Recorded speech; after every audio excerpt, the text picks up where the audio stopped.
दोस्तों आज की वीडियो बहुत खास होने वाली है उन लोगों के लिए जो स्टार्टअप में बिलीव करते हैं या फिर अपना स्टार्टअप रन कर रहे हैं। मैं आज आपको कहानी बताने वाला हूं सुगर कॉस्मेटिक की, जिसकी जो ओनर है विनीता सिंह। आपने उनको शार्क टैंक इंडिया में देखा होगा, लेकिन आज ये स्टोरी थोड़ी हटके होगी। हम कंप्लीट फोकस करेंगे सुगर कॉस्मेटिक के राइज की, कि आखिर मार्केट में मोनोपोली कर रहे लैक्मे, मेबलिन, इन सबको इसने हराया कैसे, और आज गाँव से लेकर शहर में कॉस्मेटिक के नाम पर सुगर कैसे ग्रो कर रहा है।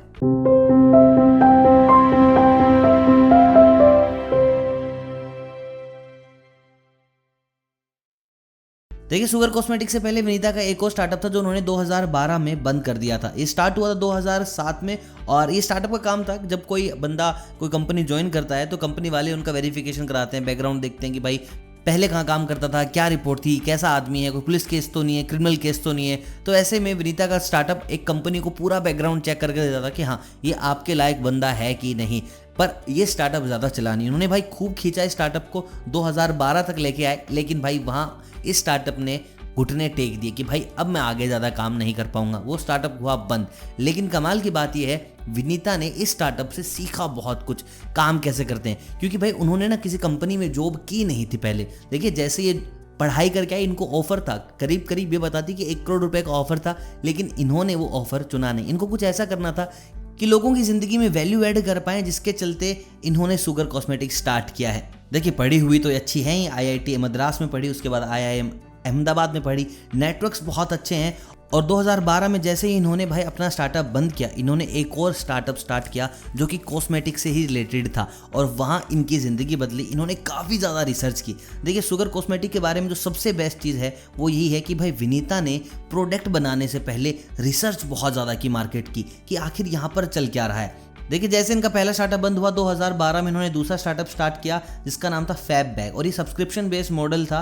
और 2012 में नायका भी स्टार्ट हुआ था, मैं आपको बता दूं। तो यहाँ पे सब्सक्रिप्शन थे 599 रुपये का, 533 रुपये का, 400 रुपये का। यानी कि आप भाई 3 महीने का सब्सक्रिप्शन लेंगे, आप 6 महीने का सब्सक्रिप्शन लेंगे, आप 1 महीने का सब्सक्रिप्शन लेंगे। और कमाल की बात है, सब्सक्रिप्शन में कॉस्मेटिक बेच रही थी ये। जैसा आप लेते हैं सब्सक्रिप्शन 1 महीने का, ये आपको 1 महीने की किट बना के दे रही थी ऑनलाइन, कि आप 1 महीने ये सारा प्रोडक्ट यूज़ कीजिए, डेफिनेटली आपकी स्किन ग्लो करेगी, आपके बाल ग्लो करेंगे। और जो भी प्रोडक्ट दिए जा रहे थे वो 1 महीने के यूज़ के थे। काफ़ी औरतें इस चीज़ में आई। 2015 तक इन्होंने 15,000 औरतों को अपना कस्टमर बना लिया था। और कमाल की बात थी, ये कुछ भी मैन्युफैक्चर नहीं कर रही थी, ये सारा सामान जर्मनी से लेके आती थी और यहाँ इंडिया में बेच रही थी। बताते हैं, उस वक्त उनकी टीम में 6 से 7 लोग थे, और इन्होंने 6 से 7 लोगों की मदद से भैया बहुत तगड़ा प्रॉफिट आजमाया। उसके बाद उनको मार्केट धीरे धीरे समझ आने लगा कि हाँ, इंडिया में औरतें चाहती क्या हैं, क्योंकि ये पीक टाइम था जब औरतें बहुत ज़्यादा बाहर काम कर रही थी,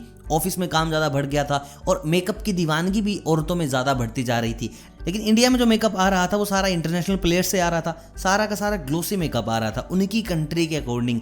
इंडिया के अकॉर्डिंग ग्लोसी मेकअप अच्छा नहीं था, ये रियलाइज़ किया विनीता ने, और उन्होंने बनाया मैटी मेकअप, यानी कि ऐसा मेकअप जो ज़्यादा टाइम तक चले, जल्दी से उतरे ना। अगर आपने एक बार आईलाइनर यूज किया है तो भाई वो आपके साथ पूरा दिन टिका रहे, और इंडिया की महिलाओं को यही चीज़ पसंद आई। और बाकी जितने भी कॉस्मेटिक प्रोडक्ट महिलाएं यूज़ कर रही थी वो सारे के सारे इंटरनेशनल लोगों के थे, इंटरनेशनल प्लेयर्स के थे।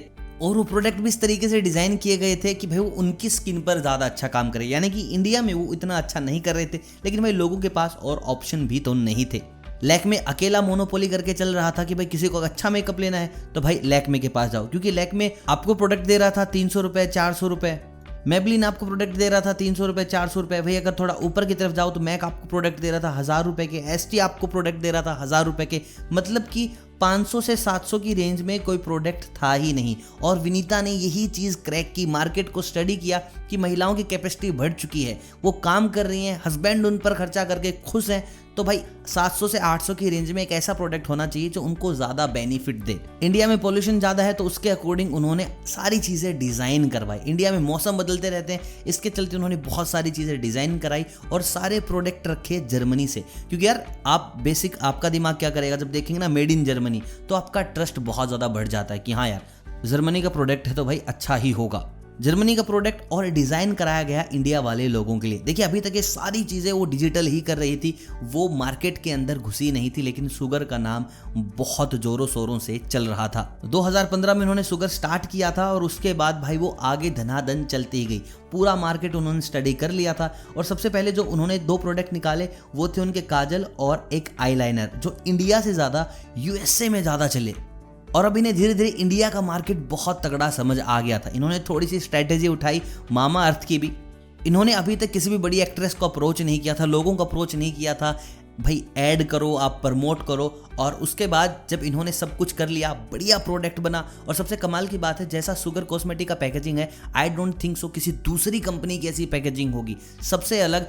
और जितनी तरीके की वैरायटी पैकेजेस में इनके पास है वो भी किसी और कंपनी के पास नहीं। और यही चीज़ लोगों को काफ़ी ज़्यादा पसंद आई।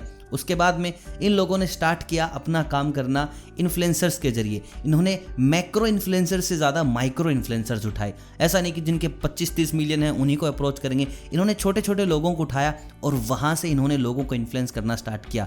और भाई जो आखिरी कील थी ताबूत में वो थी एक एसिड अटैक सर्वाइवर। उस लड़की ने भाई प्रमोट किया, दिखाया कि उसका पूरा चेहरा जला हुआ है, उसके बाद शुगर कॉस्मेटिक यूज़ किया एंड शी वॉज हैप्पी। मतलब कि एक बहुत तगड़ी प्रमोशनल वीडियो थी जो बहुत ज़्यादा देखी गई। और उस वक्त लोगों के दिमाग में आया शुगर कॉस्मेटिक। यूट्यूब पर काफ़ी ज़्यादा ट्यूटोरियल्स दिए इन लोगों ने, मतलब कि वैल्यू दी कि आपको मेकअप कैसा यूज़ करना चाहिए, कैसे यूज़ करना चाहिए, कहाँ जाने के लिए कैसा मेकअप होना चाहिए। और यूट्यूब पर भी इनका फैन बेस अच्छा बन चुका। अराउंड 500 के इनके सब्सक्राइबर यूट्यूब पे हैं, 1.9 मिलियन के अराउंड इनके इंस्टाग्राम फॉलोवर्स हैं। इन्फ्लुएंसर्स की बात की जाए तो करीब करीब इनके पास 1000 से 1500 माइक्रो इन्फ्लुएंसर्स हैं जो किसी भी प्रोडक्ट को आते ही रातों रात वायरल कर देते हैं। और फिर आया विनीता की जिंदगी का सबसे बड़ा दिन, वो बनी शार्क टैंक इंडिया सीजन 1 की जज। और भाई देखिए बहुत बड़ा हिट शो रहा। अब लोग शार्क टैंक इंडिया के थ्रू विनीता को बहुत ज़्यादा जानते हैं और उन्होंने ये प्रोडक्ट डिजिटल देखा था। अब वो स्टोर्स में देखते हैं तो भाई ट्रस्ट अपने आप बढ़ता है कि हाँ भाई इसने कुछ तो अच्छा किया होगा। डिजिटल प्लेटफॉर्म से अब सीधा दुकान शोरूम पे आ गया है। और कभी जो इन्होंने कोलकाता में अपना पहला सेंटर खोला था उसके बाद इन्होंने इतना ज़्यादा ग्रो किया कि आज 2500 से ज़्यादा स्टोर इनके पास ऑल ओवर इंडिया हैं। ये सब कैसे हुआ? अब यहाँ से हम सीख क्या सकते हैं? यहाँ पर सीखने की सिर्फ एक चीज़ है, वो है विनीता की मार्केट स्टडी करने की स्टाइल। इन्होंने प्रोडक्ट बनाने से पहले मार्केट रिसर्च इतना ज़्यादा किया कि एक भी गलती इन्होंने आगे की ही नहीं। 90% लोग मार्केट स्टडी नहीं करते, बस प्रोडक्ट दिमाग में आया, भाई प्रोडक्ट बन गया, प्रोडक्ट बन गया। वो प्रोडक्ट बना तो लेते हैं जो, लेकिन सबसे ज़्यादा ज़रूरी चीज़ है उसको बेचना कैसे है, मार्केटिंग कैसे करनी है, पैकेजिंग कैसे करनी है, इन चीज़ों पर ध्यान नहीं देते। और मार्केट रिसर्च तो करते नहीं, आपकी ऑडियंस आपको पता होनी चाहिए। इनकी ऑडियंस इनको समझ आ गई थी। जो औरतें ऑफिस जाती हैं वो दिन में 3 बार 4 बार 5 बार आईलाइनर लगाती हैं, मस्कारा लगाती हैं, क्योंकि भाई चलता नहीं है उनका इतनी देर तक। इन्होंने ऐसा प्रोडक्ट बनाया कि एक बार लगाओ और उसके बाद पूरा दिन के लिए भूल जाओ। इनकी टारगेट ऑडियंस बिल्कुल परफेक्ट थी और इनका प्रोडक्ट इनकी ऑडियंस के लिए सबसे बेहतर। और आज आप देख सकते हैं शुगर कॉस्मेटिक लीड कर रहा है। और कोई सरप्राइज की बात नहीं रहेगी कि भाई अगले सालों में शुगर कॉस्मेटिक एक यूनिकॉर्न बन के सामने आए।